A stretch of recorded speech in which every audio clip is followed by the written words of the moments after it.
இனிமையான நண்பர்களே, அன்புள்ளம் கொண்ட சொந்தங்களே, அனைவருக்கும் வணக்கம். பாட்டாளி மக்கள் கட்சியை சார்ந்த மகளிர் மீது கண்மூடித்தனமாக தாக்குதல் நடத்திய தமிழக காவல்துறை, அந்த தாக்குதலுக்கு அமைச்சர் பொன்முடி உத்தரவிட்டாரா என்பதை பற்றித்தான் இந்த காணொலியில் சற்று விரிவாக காண இருக்கிறோம். பாட்டாளி மக்கள் கட்சி மே 11 அன்று நடத்துகின்ற வன்னிய இளைஞர் பெருவிழா மாநாடு, அது சம்பந்தமாக சுவர் விளம்பரம் எழுதியிருக்கிறார்கள் திண்டிவனத்தில்.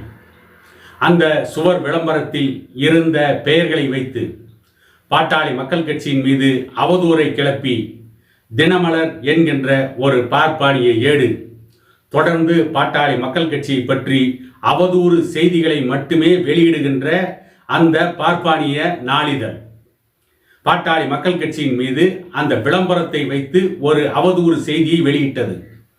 அது சம்பந்தமாக அந்த தினமலர் அலுவலகத்தின் முன்னால் பாட்டாளி மக்கள் கட்சியின் நிர்வாகிகள் ஆர்ப்பாட்டம் நடத்தியிருக்கிறார்கள்.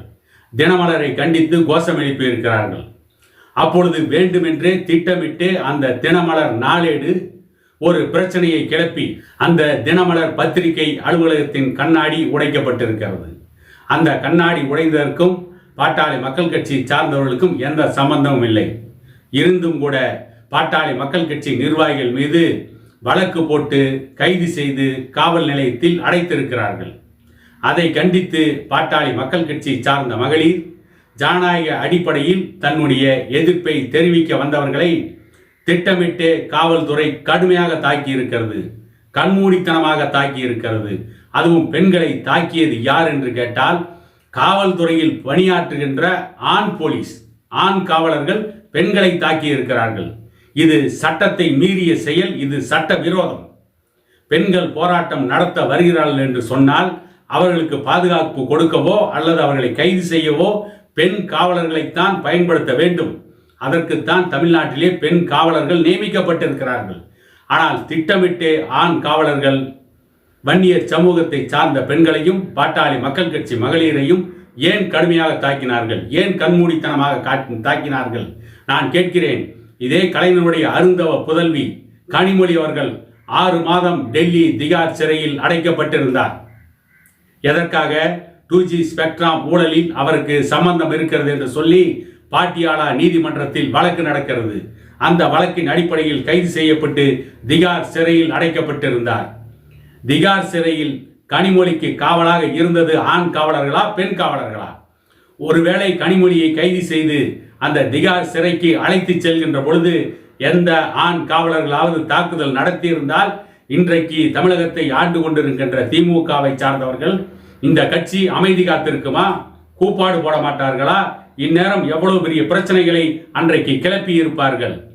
இவர்களுக்கென்றால் ஒரு நீதி, பாட்டாளி மக்கள் கட்சி மகளிருக்கென்றால் ஒரு நீதி. எப்பொழுது பாட்டாளி மக்கள் கட்சிக்கு எதிராக புகார் வரும், எப்படி பாட்டாளி மக்கள் கட்சிக்காரர்களை அடித்து துவைத்து துவாம்சம் செய்யலாம் என்று திமுக அரசு இன்று வரை திட்டம் தீட்டி செயலாற்றி கொண்டிருக்கிறது. அப்படித்தான் திண்டிவனத்தில் பாட்டாளி மக்கள் கட்சி மகளிரின் மீதும் தாக்குதலை நடத்தியிருக்கிறார்கள். பாட்டாளி மக்கள் கட்சியை சார்ந்த பெண்கள் மீது தாக்குதல் நடத்துகின்ற தமிழக போலீசும் இந்த தமிழக அரசும், அண்ணா பல்கலைக்கழகத்தில் பாலியல் வன்கொடுமைக்கு ஆளாக்கிய ஞானசேகரன் மீது யாரும் போராடுவதற்கு முன்பே அப்படிப்பட்ட ஒரு நடவடிக்கையை இன்றைக்கு ஆள்கின்ற திமுக அரசு எடுத்திருந்தால் இவர்கள் யோக்கிய சிகாமணிகள். இன்றைக்கு தமிழகத்தில் கணக்கு வழக்கு இல்லாமல் பாலியல் வன்கொடுமைகள் நடக்கிறதே, அந்த பெண்கள் மீது நடத்தப்படுகின்ற பாலியல் வன்கொடுமைக்கு எதிரான நடவடிக்கையில் அடிக்கடி சொல்வாரே ஸ்டாலின் அவர்கள், இரும்பு கரம் இருக்கிறது, இரும்பு கரம் இருக்கிறது. அந்த இரும்பு கரம் என்ன துருப்பிடித்து போய்விட்டதா? அந்த இரும்பு கரத்தை கொண்டு பெண்களுக்கு எதிரான பாலியல் வன்கொடுமைகளை தடுத்து நிறுத்தியிருந்தால் திமுக அரசு யோக்கியமான அரசு. இன்றைக்கு கூட திண்டிவனத்தில் வன்னிய சமூகத்து பெண்கள் பாட்டாளி மக்கள் கட்சி மகளிர் அணி நிர்வாகிகள் மீது தாக்குதலை நடத்துவதற்கு அந்த விழுப்புரம் மாவட்டத்தின் அமைச்சராக இருந்த பொன்முடிதான் உத்தரவிட்டார் என்றும் ஒரு செய்தி இருக்கிறது. அது உண்மையா பொய்யா என்பதை தெளிவுபடுத்த வேண்டிய கடமையும் இன்றைக்கு இந்த மாநில அரசுக்கு இருக்கிறது. திட்டமிட்டே பெண்கள் மீது தாக்குதலை நடத்திவிட்டு, அது எந்த ஜாதி பெண்ணாக இருந்தாலும் சரி, எந்த கட்சியை சார்ந்த மகளிராக இருந்தாலும் சரி, பெண்கள் மீது கண்மூடித்தனமாக ஆண் காவலர்களை வைத்து தாக்குதல் நடத்திவிட்டு நாங்கள் பெண் உரிமையை காப்பாற்றுகின்ற அரசு என்று போலியாக தம்பட்டம் அடித்துக் கொண்டிருக்கிறது இன்றைக்கு ஆண்டு கொண்டிருக்கின்ற திமுக அரசு. திட்டமிட்டு பெண் உரிமையை மீறிவிட்டு இவர்கள்தான் பெண்களுக்கான காவலர்கள் என்று திட்டமிட்டு பொய் பிரச்சாரத்தை இன்றைக்கு தமிழக மக்களிடம் செய்து கொண்டிருக்கின்ற திமுகவை போல ஒரு கேடுகட்ட அரசை இதுவரை தமிழகம் சந்தித்ததில்லை, இனியும் சந்திக்க போவதில்லை. ஆகவே திமுக அரசு தன்னுடைய நிலையை மாற்றிக்கொள்ள வேண்டும். பாட்டாளி மக்கள் கட்சி மகளிர் மீது நடத்திய தாக்குதலுக்காக இன்றைக்கு ஆளுகின்ற திமுக அரசும் காவல்துறை உயர் பொறுப்பிலே இருப்பவர்களும் தமிழக மக்களிடம் நிபந்தனையற்ற மன்னிப்பு கேட்க வேண்டிய நிலைமை வெகு சீக்கிரத்தில் வரும் என கூறிக்கொண்டு இன்னொரு காணொலியில் உங்களை சந்திக்கும் வரை உங்களிடமிருந்து விடைபெறுவது உங்கள் எடப்பாடி துரைசாமி.